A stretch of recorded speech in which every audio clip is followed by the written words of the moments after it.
আসছে ২৭ মে থেকে ১লা জুনের মধ্যে জামাত শিবিরকে কেন্দ্র করে বাংলাদেশের রাজনীতিতে বড় ঘটনা ঘটাতে পারে মাহফুজগঞ্জ, র, দিল্লির সাউথ ব্লক, দেশীয় কিছু গোয়েন্দা সংস্থা, এমনকি বিএনপি জড়িত থাকবে।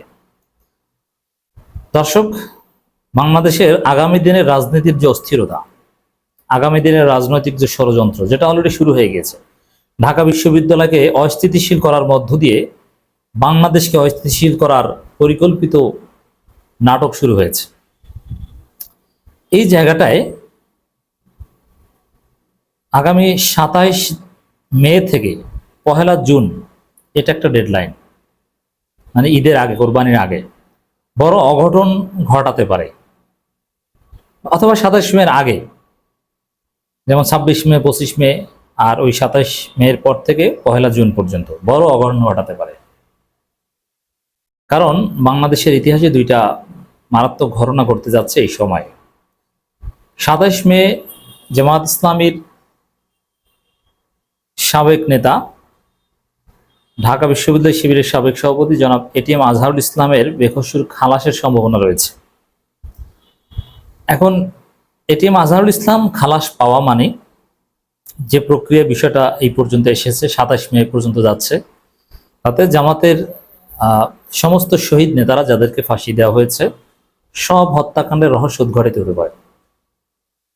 যেখানে বিলিয়ন অ্যান্ড বিলিয়ন ডলার খরচ করেছে জামাত নেতাদের ফাঁসি দিতে, কত কিছু করেছে, এখন সব কিছু নতুন হিসাব নিকাশ আসবে, এগুলো সব ভেস্তে যাবে,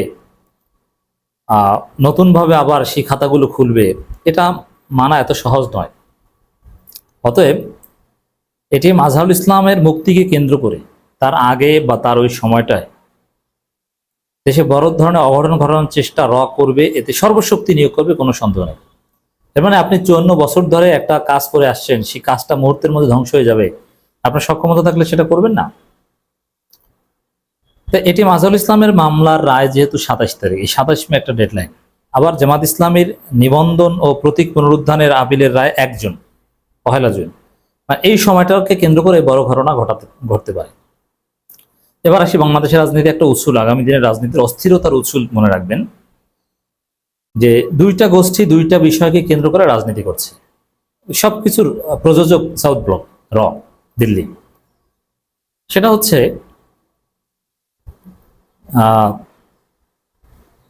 ইউনূস যেন ক্ষমতায় আসতে না পারে, এই জন্য নানান বিষয়ে আনা হবে। কি যে ইউনূস দেশ বিক্রি করে দিচ্ছে, সেন্ট মার্টিন বিক্রি করে দিচ্ছে, চট্টগ্রাম বন্দর দিয়ে দিচ্ছে, মানবিক করিডোর নামে বাংলাদেশের যুদ্ধে জড়াচ্ছে, ইউনূসকে বিতর্কিত করা, ইউনূসকে সরানো। আওয়ামী লীগ নিষিদ্ধের প্রতিক্রিয়ায় বাহাত্তর বক্তব্য দেখেছেন, দ্রুত নির্বাচন দাও, মানে নির্বাচিত সরকার হাতে ক্ষমতা দাও। এটা হচ্ছে আওয়ামী লীগ নিষিদ্ধ, নিবন্ধন স্থগিত, তারপরও ভারতের কথা হচ্ছে দ্রুত নির্বাচন দাও। হিসাবটা মেলাতে পারছেন? বরং এখন আওয়ামী লীগের সাথে ভারতের যে প্রেম, তাতে তো হওয়ার কথা ছিল এটা যে আওয়ামী লীগ যেহেতু নিষিদ্ধ, নিবন্ধন স্থগিত, এটা শুরু হওয়ার আগে যেন নির্বাচন না হয়, কিন্তু না, এরা দ্রুত নির্বাচন চায়, ভারত দ্রুত নির্বাচন চায়।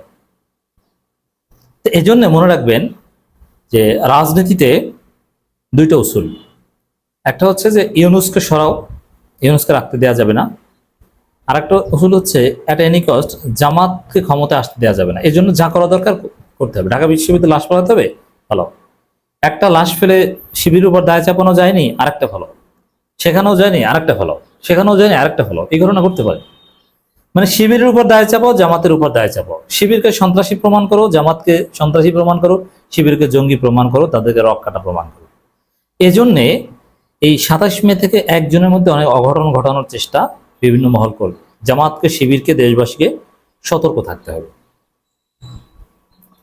দর্শক, একটা জিনিস মনে রাখবেন যে রাজনীতির উসুল বলছি না, এস্টাবলিশমেন্ট, প্রথম আলো, ডেইলি স্টার, ব্যবসায়ীরা, ধান্দাবাজ গ্রুপ, গোয়েন্দা সংস্থা, অমুক গ্রুপ, তমুক গ্রুপ, র, এমনকি সিআইএ, মোসাদ, তারা কিছুতেই চায় না যে জামাত ইসলামী ক্ষমতায় আসুক। যেহেতু জামাত ইসলামের পক্ষে একটা গণজোয়ার, সুষ্ঠু নির্বাচন হলে জোটের নানান হিসাব নিকাশে জামাত ইসলামী ক্ষমতা আসার সম্ভাবনা রয়েছে। অতএব জামাতকে ঠেকাও অ্যাট এনি কস্ট, এই জন্য যা করা দরকার সেটা করতে হবে। তারই অংশ হিসাবে এই সময়টার মধ্যে দেখেন, জামাতের যদি নিবন্ধন প্রতীক ফিরে পায়, এটিএম আজহারুল ইসলাম যদি মুক্তি পায়, তাহলে জামাতের ভোট অনেক বেড়ে যাবে। কিভাবে? তাহলে জামাতের ইমেজ পুনরুদ্ধার হবে না। জামাত ক্যান ডু সামথিং, জামাত পারে, জামাতের ক্যাপাসিটি আছে। আর জামাতের বিরুদ্ধে যুদ্ধ অপরাধ, মুক্তিযুদ্ধর সময় অমুক তমুক এগুলো সব ভুয়া। এটি মাজহারুল ইসলামের মামলা রায়ের মধ্যে দিয়ে যেটা প্রমাণিত হয়, এর মানে ভারতের 24 বছরের ন্যারেটিভ ভেঙে যাবে। অতএব এটি মাজহারুল ইসলামের মুক্তি পেলে এবং প্রতীক সহ জামাতের নিবন্ধন ফিরে পেলে জামাত ক্ষমতায় আসায় অনেক দূর এগিয়ে যাবে। এই জিনিসটা অনেকেই সহ্য করতে পারে না, মাহফুজরা এটা মানতে পারে না। আর এই কারণে কিন্তু মাহফুজ এই পাকিস্তানপন্থী, পিন্ডির গোলামি, এইসব টার্মগুলো রাজনীতি এনেছে। আওয়ামী লীগ নিষিদ্ধের সাথে, আওয়ামী লীগের বিচারের সাথে জামাতের বিচার জুড়ে দিচ্ছে, বুঝতে পারছেন? অতএব দর্শক, 27 মে থেকে 1 জুন বিভিন্ন অঘটন ঘটাতে পারে, অলরেডি শুরু হয়ে গিয়েছে, সতর্ক থাকতে হবে। রাজনৈতিক দল হিসেবে নিবন্ধন ও দলীয় প্রতীক ফিরে পেতে জামাত ইসলামীর করা আপিল মামলার রায় ঘোষণা হবে আগামী 1 জুন। বুধবার 14 মে দুপুর প্রধান বিচারপতি ডক্টর সৈয়দ রেফাত আহমেদের নেতৃত্বে সুপ্রিম কোর্টের 4 সদস্য বিশিষ্ট আপিল বেঞ্চ এদিন ধার্য করেন। এর আগে মঙ্গলবার সকালে প্রধান বিচারপতির নেতৃত্বে 7 বিচারপতির একটি পূর্ণাঙ্গ বেঞ্চে শুনানি শুরু হয়, যা পরবর্তী বুধবার পর্যন্ত মুলতবি করা হয়। জামাতের পক্ষে শুনানিতে অংশ নেন ব্যারিস্টার এহসান আব্দুল্লাহ সিদ্দিক, ব্যারিস্টার আব্দুর রাজ্জাকের ছেলে। তাকে সহায়তা করেন ব্যারিস্টার ইমরান আব্দুল্লাহ সিদ্দিক, অ্যাডভোকেট শিশির মনির এবং ব্যারিস্টার নজিব মোমেন।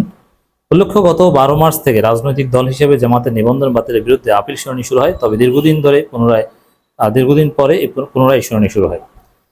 তবে এখানে 2023 সালের নভেম্বরে আপিল বিভাগ জামাতের করা আপিল ডিসমিস ফর ডিফল্ট হিসেবে খারিজ করে দেয়, কারণ শুনানি ইত্যাদি ইত্যাদি।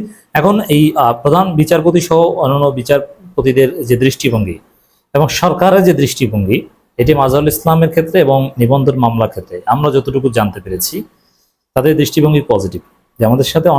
জামাতকে অনেক ঘোরালেও শেষ পর্যন্ত জামাতের নিবন্ধন প্রতীক সহ, প্রতীক নিয়ে একটু বাড়াবাড়ি এখনো করতে চাইছে, কিন্তু এখানে জামাত এগিয়ে, জামাতের নিবন্ধন প্রতীক সহ এবং এটি মাজহারুল ইসলামকে বেকসুর খালাস। শুধু এটি মাজহারুল ইসলামকে খালাস না, জামাতের অন্য নেতাদের মামলাও যে ওটা একটা ক্যাঙ্গারু ট্রাইব্যুনালে হয়েছিল, ওটা যে বিচারের নামে প্রহসন, ওটা যে তাদের বিচারিক হত্যাকাণ্ড ঘটানো হয়েছিল, এরকম অবজারভেশন আসতে পারে।